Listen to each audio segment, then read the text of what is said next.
गुरुजी ध्यान दीजिए। हाँ ध्यान दे रहे हैं। आप बोलो, ध्यान है पूरा, बताओ।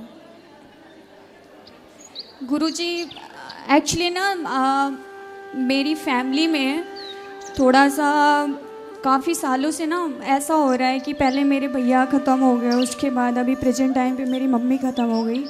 मतलब एक चीज़ नहीं समझ में आता है, अगर भगवान है तो मतलब इस तरीके से क्यों कि मतलब मेरे ही फैमिली में मेरे दो ब्रदर थे, मेरी दो मम्मी थी। मतलब मेरी मम्मी थी, मेरे दो ब्रदर थे, एक ही मम्मी थी। तो पहले मेरे भैया ख़त्म हुए आज से 15 साल पहले, ठीक है। और फिर अभी 2 साल पहले मेरे छोटे वाले भाई ख़त्म हुए।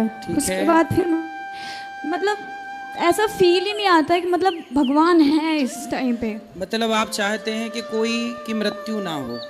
बात वो नहीं है, बात ये होती है कि मतलब एक टाइम होता है किसी के जाने का। ठीक है आपकी बात।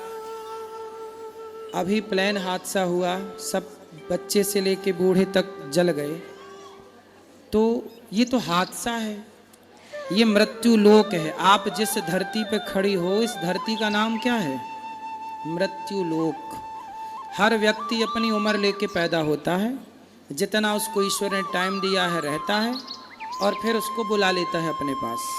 गुरुजी वो बात तो सही है, बट पता है मैं अपनी मम्मी के बिना रह नहीं पा रही हूँ। सही कितने बताओ, साल हो गए मम्मी को गए? अभी 1 साल नहीं हुआ, अक्टूबर में 1 साल हो जाएगा। क्या हो गया था आपकी माँ को? Silent attack. अटैक। और पिताजी हैं आपके? जी। और भाई बहन कितने हैं आप लोग? हम पहले तो 2 भाई थे, 3 बहनें हैं। अभी प्रेजेंट टाइम पे 3 बहनें हैं बस, और पापा। 2 भाई कहाँ गए? एक्सपायर हो गए दोनों भाई? उनको क्या हो गया? बड़े वाले भैया को करंट लगी थी, छोटे वाले भैया की किडनी फेल थी। सही है, दुख का पहाड़ है ये। माँ भी चली गई, भाई भी चला गया। पिता क्या करते हैं? कुछ नहीं, अभी करीब 1 साल पहले उनका भी एक्सीडेंट हुआ था, तो उस टाइम पे उनको थोड़ा सा मेजर था, तो इसकी वजह से उनके पैर में दिक्कत है, तो चल नहीं पाते। पहले उनका बिजनेस था, अभी नहीं है। मैं अभी जॉब कर रही हूँ, मेरा ग्रेजुएशन चल रहा है। मैं मतलब ये पूछना चाह रही थी, मतलब मैं आपको काफ़ी टाइम से देखती हूँ, बट आप जो चीज़ें बोलते हो मुझे ना उस चीज़ पे है यकीन है, बट ऐसा ना जब से मेरी मम्मी गई है ना, तो मतलब ऐसा लगता है कि दुनिया में कोई चीज़ है ही नहीं। ठीक है, आप ये मान लो कुछ नहीं है, तो ये मान के भी क्या पाओगी?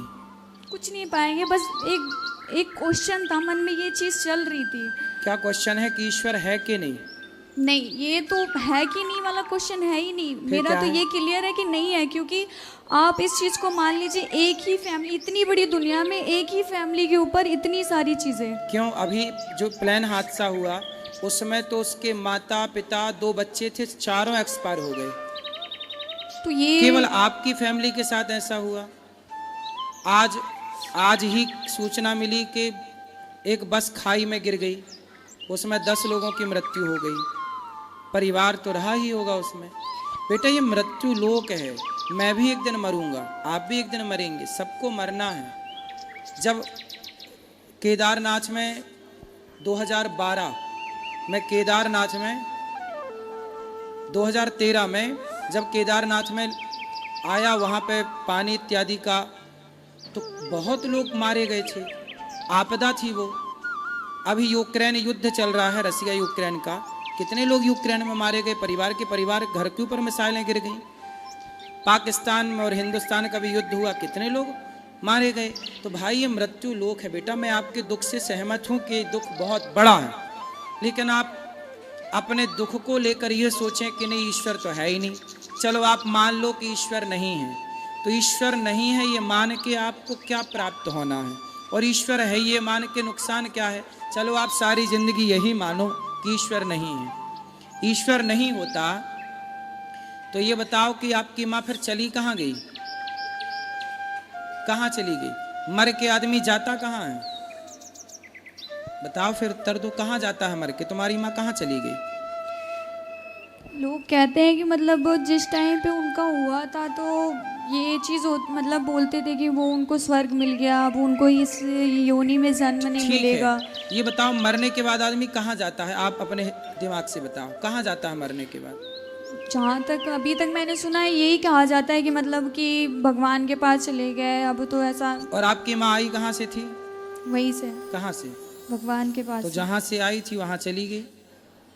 मैं अब ये अब नहीं- आप ये कह रही हो कि भगवान के घर से आई थी, भगवान के घर चली गई, और आप ये भी कह रही हो कि मैं ईश्वर को नहीं मानती। देखिए ये बात नहीं है कि मतलब भगवान के यहाँ चली गई, भगवान के यहाँ, मतलब मेरा मानना ये है, लोग ये, मैंने यही चीज़ बोली कि लोग ये कहते हैं कि मतलब कि वो भगवान के पास चली गई, भगवान के यहाँ से ही आई थी, बट एक ये चीज़ है ना कि बिलीव नहीं है, आपके मुझे believe- नहीं है। आपके बिलीव करने ना करने से क्या होगा? क्या उल्लू को सूर्य नजर आता है? नहीं, तो क्या ये मान लिया जाए कि सूर्य नहीं है क्योंकि उल्लू को दिखाई नहीं पड़ता?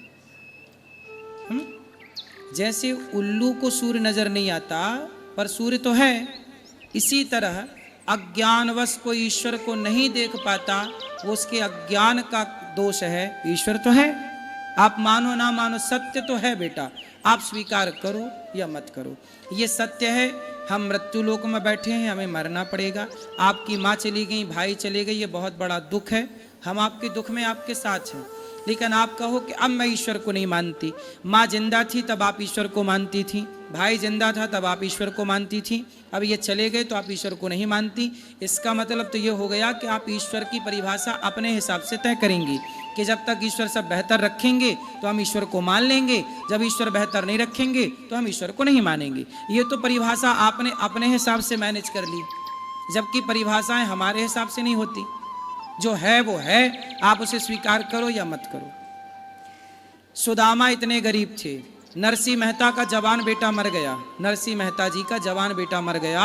लोगों ने कहा भाई रो लो, तुम्हारा बेटा मर गया। नरसिंह जी बोले क्यों रोले भैया, कहाँ से आया था? बोले ईश्वर के घर। कहाँ चला गया? ईश्वर के घर। जब उसकी संपत्ति उसके पास चली गई तो मेरा तो था ही नहीं। मीराबाई के पति मर गए, लोगों ने कहा मीराबाई थोड़ा रो लो। मीरा बोली क्यों रो लें? बोले आपके पति मर गए। मीराबाई बोली मैंने जिसको अपना पति बनाया है वो कभी मर ही नहीं सकता, और जो मर गया वो मेरा कुछ था ही नहीं। भाई ये बताओ, हमने बेटा रिश्ते हमने बना लिया, ये हमारी माँ है, ये हमारा बाप है, ये हमारा बेटा, यही तो रिश्ते होते हैं। हम इन रिश्तों में इतने जकड़ जाते हैं कि हमें लगता है ये मेरी माँ के बिना मैं नहीं रह सकती, मैं पति के बिना नहीं रह सकती, मैं पुत्र के बिना। ये मोह है, आपने ही जबरदस्ती पकड़ रखा था। जबकि ये संसार ऐसा है, मृत्यु इतनी निर्दयी है कि वो ये नहीं देखती कि ये माँ है कि बच्चे हैं कि बूढ़े हैं कि जवान हैं। इसलिए बेटा हमें रहना तो संसार में ही है, इसलिए संसार के नियमों का उल्लंघन नहीं कर सकते। संसार में नियम ये है कि ये सृष्टि चल रही है, आपने घड़ी पहनी है तो उसे किसी ने बनाया होगा तब तो आपने पहनी, कोई बनाने वाला होता ही नहीं तो आप घड़ी कैसे पहनती? आपने जो टी शर्ट पहनी है इसे किसी ने बनाया है कि बिना बनाए बन गई? जी किसी ने बनाया है तभी तो पहने हैं। आपकी आंख है, आपकी आंखों में दिखता है, इस तरफ वाइट है बीच में काली है पुतली, तो ये बिना बनाए बनी कि किसी ने बनाया होगा? नहीं बनाए हैं तभी तो। फिर तो जिसने बनाया है आपको वो कौन है? आप भी तो बिना बनाए नहीं बन सकती थी ना, आपको किसने बनाया है बताओ? भगवान। फिर जिसने आपको बनाया है, आप कह रही हो कि मैं उसे नहीं मानती, केवल इसलिए नहीं मानती क्योंकि मेरी माँ चली गई, क्योंकि मेरा भाई चला गया। ठीक है वो दुख है, दुख अलग विषय है, पर सत्ता को नकारना ये तो अलग ट्रैक पे आप चली गई। सुदामा इतने गरीब थे, आज सुदामा की तरह कोई गरीब हो तो वो तो यही कहेगा मैं ईश्वर को नहीं मानता, मैंने तो इतनी भक्ति की, पर क्या मिला? सुनो, द्रौपदी को जानती हो? जी। कौन है? द्रौपदी? नहीं इतना नहीं पता मुझे। कृष्ण की बहन है, अर्जुन की पत्नी है, पांडवों की पत्नी है, जिसका चीरहरण हुआ था। जी। द्रौपदी के 5 बेटे थे, 5 बेटों को मार दिया अश्वत्थामा ने, जबकि वो तो कृष्ण भगवान की बहन थी ना, तो भगवान की बहन के बेटों को मार दिया।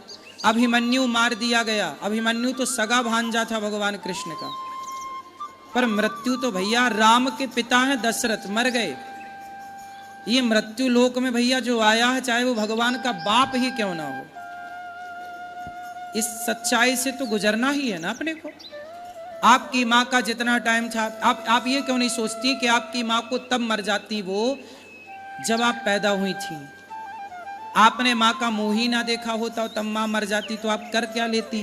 पर भगवान ने आप पर दया की और इतने वर्षों के लिए माँ का सुख आपको दिया, माँ का दूध दिया, माँ की गोद दी, माँ का लाड़ जो दिया है, क्या उसका थैंक यू आपने किया?